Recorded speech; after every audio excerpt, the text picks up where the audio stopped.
When the Islamic warrior Saladin conquered the Crusaders and took control of Jerusalem, all right, he entered into an agreement that the Muslims would protect the Christian churches. And so he appointed two Muslim families.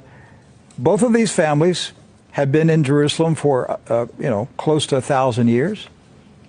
And each generation has passed down the key. The key. Right. The physical key. Mr. Judah said that the key he presently has is 800 years old. It's incredible. He had another key, but it broke. And this is a Muslim. I mean, yes. Adnabi Judah is a Muslim. And he said it's a great honor for a Muslim to hold the key to the Church of the Holy Sepulchre, which is the most important church in Christendom. That's not disrespect. That's, we don't hear this in America. We don't hear, because what we have been told is Christian Americans, and you should hate Muslims, you should kill Muslims, because they're going to tear down all the churches. Yes.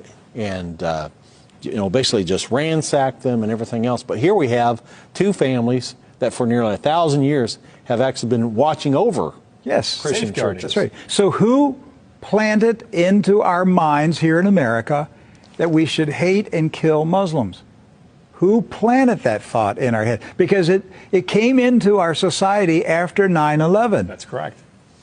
So 9/11 was a calculated, planned operation, and it changed everything in our country.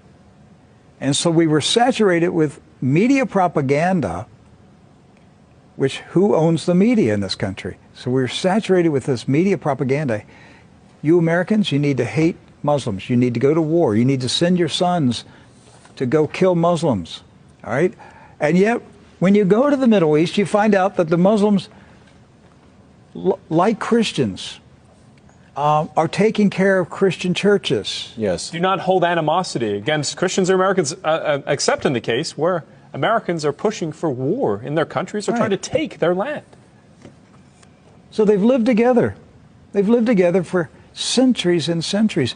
Jews, Christians, and Muslims have lived together for centuries. They were buying and selling. They were trading. They were doing business together. They were building houses next door to each other for centuries. And it didn't change until the Zionists came. Now, see, you say, wait a minute, I thought Zionists are Jews. Not all Jews are Zionists. And not all Zionists are Jews. Right.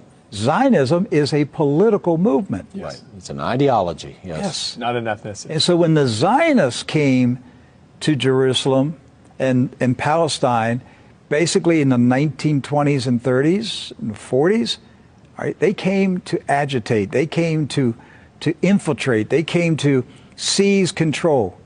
And so they formed paramilitary groups, like Irgun.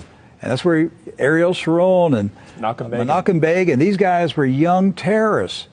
And so there's where the hatred started to come in. The fighting, the animosity, the bitterness. But it didn't start until the Zionists appeared. Jews, Muslims, and Christians were coexisting. Yes. That's right.